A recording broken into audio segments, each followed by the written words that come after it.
invité, une touche divertissante. Jean-François Barry.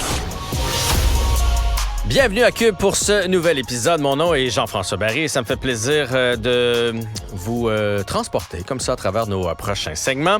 Et d'entrée de jeu, je vais faire un petit sujet en éditorial que je voulais faire avec quelqu'un. Honnêtement, j'avais pas envie de faire ce sujet-là seul en édito. Je voulais avoir un échange, mais malheureusement, on n'a pas trouvé personne pour ce sujet-là et je vous explique pourquoi. Donc, c'est la Ligue junior majeure du Québec qui a sorti son livre des règlements aujourd'hui et donc on confirme une décision qu'on savait déjà, là, l'abolition des bagarres dans la Ligue junior majeure du Québec. Abolition veut dire que, ça veut pas dire qu'il n'y en aura pas, là, mais s'il y en a, les deux pugilistes, appelons-les comme ça, vont recevoir une extrême inconduite de partie. Donc, ce sera la fin pour eux pour leur match. S'il y a un instigateur, donc s'il y en a un qui a proposé la bagarre, ben lui, il va avoir un autre match de suspension. Si jamais il y a assaut, donc moi, je voulais vraiment pas me battre, mais tu me sautes dessus, puis là, bing, bang, boom, là, ça va être 2 matchs de suspension. Et après ça, s'il y a des récidivistes, ben ça pourrait être des suspensions supplémentaires. Je vous disais que j'allais le faire en éditorial parce que j'ai contacté... Je voulais des gens qui sont dans le hockey actuellement. Je voulais pas... Je sais, on parle souvent qu'Enrico Ciccone. Je veux rien enlever à Enrico. Enrico a joué dans la Ligue junior majeure du Québec il y a 30 ans. Dans ce temps-là, il y avait 12 bagarres par game, des gars qui finissaient l'année avec 300-400 minutes de pénalité. Le hockey a bien changé. Et pour tous les messages que j'ai reçus, tous les appels que j'ai faits, personne voulait venir au micro en parler pour la simple et bonne raison que les gens qui sont dans le monde du hockey présentement, là, en grande majorité, ne sont pas en accord avec ce règlement-là. Puis ils ne voulaient pas me parler parce qu'ils ne veulent pas aller contre la Ligue. J'ai parlé avec des gens de différentes organisations. Puis le mandat des organisations, ça a été de dire à leurs entraîneurs, assistants, entraîneurs, DG, recruteurs, pas un mot là-dessus. Pas un mot là-dessus, parce qu'on connaît la position dans la majorité des cas, des gens qui gravitent dans le monde du hockey. Puis moi, je vais dans leur sens avec eux autres. Je pense qu'il n'y a pas de débat là. Puis là, comprenez-moi bien, je suis contre les bagarres. J'en veux pas de bagarres. Puis je vous rappelle que mon gars a 2 années de fête dans la Ligue junior majeure du Québec à 16-17 ans. Il va jouer son année de 18 cette année. Puis là, vous allez me dire, ben coudonc, ton gars, il est dans la Ligue junior majeure du Québec, puis tu veux qu'il se batte? Non, je veux pas qu'il se batte. Puis il s'est pas battu, d'ailleurs. C'est un faux débat parce que dans les dernières années, là, comme par exemple l'an passé, il y a eu 88 % des matchs où il n'y a pas eu de bagarre. C'est 0,14 bagarres par partie. Moi, j'ai vu 2 années, là, puis je vous dis, j'ai pas manqué une game, là, parce qu'on peut regarder ça maintenant virtuellement. Fait que soit que j'étais là en personne ou que je l'ai vu virtuellement.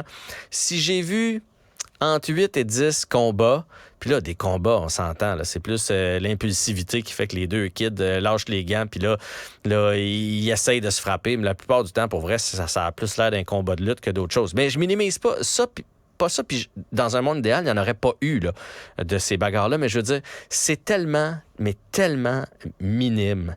Et ce que tout le monde m'a dit dans la Ligue aujourd'hui, c'est, il arrive quoi si on abuse d'un joueur? Un jeune, par exemple. Moi, j'ai déjà vécu, là, mon fils, à 16 ans, là, il y en a un à 19 ans qui se payait à la traite dessus. Là, en plus, que Nathan n'est pas bien gros. Puis à un moment donné, il y a un des grands de son équipe qui est allé voir ce joueur-là, puis il a fait « OK, là, t'arrêtes. » Puis ça, ce que ça voulait dire, c'est t'arrêtes d'abuser du jeune. Pourquoi? Parce que sinon, on va se battre.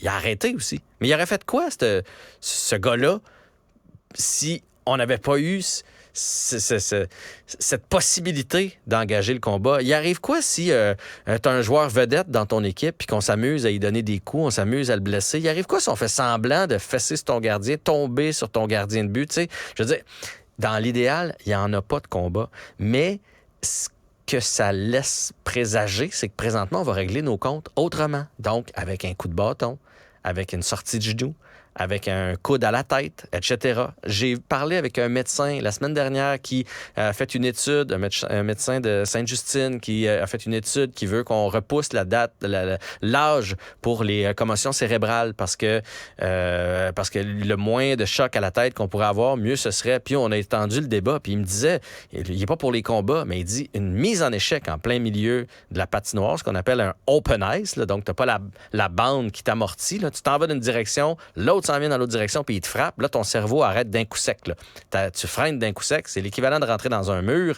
à pleine vitesse. C'est bien pire pour le cerveau. Il y en a beaucoup plus. Même chose avec ce qu'on appelle les blind sides, donc quand tu vois pas. Donc, si moi, je regarde mon coéquipier à droite qui me fait une passe, tu arrives à gauche, tu me frappes à la tête, c'est vraiment, vraiment pire. Mais la raison pour laquelle il n'y en a presque plus de ces blindsides-là, ces coups à la tête, d'un, il y a de la sensibilisation, on essaie d'inculquer aux jeunes de se respecter entre eux, mais c'est que si moi je m'en viens puis que tu me donnes un coup à la tête, tu vas avoir ta pénalité.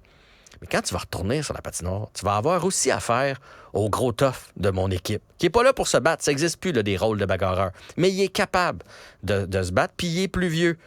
Fait que la raison pour laquelle tu vas pas me donner le coup à la tête, c'est que tu veux pas avoir à répondre de tes actes après. Mais s'il y a plus je vais devoir répondre à mes actes, ça va finir comment? Fait que moi, c'est ça qui me fait peur. Puis je pense que si la Ligue veut aller là, il va rester une seule façon de dissuader tout le monde, de pas donner ce qu'on appelle des cheap shots. Ça va être de donner des pénalités sévères. Présentement, un coup à la tête, c'est un match de suspension. Ça va être beau. 2 matchs, il faut que tu aies voulu tuer l'adversaire. Je vous le dis, il y a quasiment rien pour les coups à la tête. Il va falloir sévir plus sur la patinoire, sévir plus dans les suspensions pour pas que ça arrive. Puis là, vous allez me dire, en Europe, il n'y en a pas de combat. Dans NCA, il n'y en a pas de combat. Je suis d'accord. Je suis d'accord, enlevons-les complètement. Mettons-le une grille. Comme dans NCA. Dans NCA, ils ont une grille. Les gars, Cold Coffee, avant de s'en venir à Montréal, il y avait une grille. Pour moi, c'est bien pire. Moi, j'ai bien plus peur que mon fils finisse par manger une rondelle sur la mâchoire, parce que vous savez qu'il y a des fractures de la mâchoire à chaque année dans la Ligue junior majeure du Québec. Là. Et on est obligé de refaire la mâchoire des jeunes, des dents pétées, des nez cassés. Il y a de ça, des rondelles qui passent proche des yeux. J'ai bien plus peur de ça que mon fils se batte. Ça ne tente pas de se battre de toute façon. Fait que si on veut vraiment protéger les kids, protégeons-les au maximum, enlevons les bagarres, puis mettons-leur une grille, puis assurons-nous qu'ils vont pas se retrouver dans un bureau à 36 ans avec le nez croche, 2 fausses dents en avant, et puis une mâchoire qui a une vis dans le fond parce qu'elle était brisée. Il y en a, je vous le dis, à chaque année. Fait que oui, la sécurité des jeunes, mais pour vrai, je pense que les bagarres ont fait tout un tollé avec quelque chose qui est vraiment pas répandu.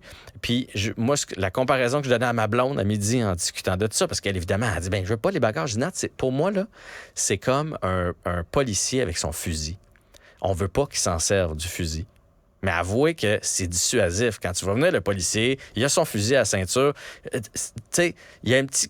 Même si tu viens frondeur en faisant « Mais pourquoi tu m'arrêtes? » Il y a quand même un fusil à la ceinture, tu sais. Bien, les bagarres, c'est un peu la même chose. On veut pas qu'il y en ait de bagarres. Mais quand tu sais que tu vas peut-être manger une volée si tu fais telle ou telle affaire, mais je vous dirais que tu y penses à 2 fois.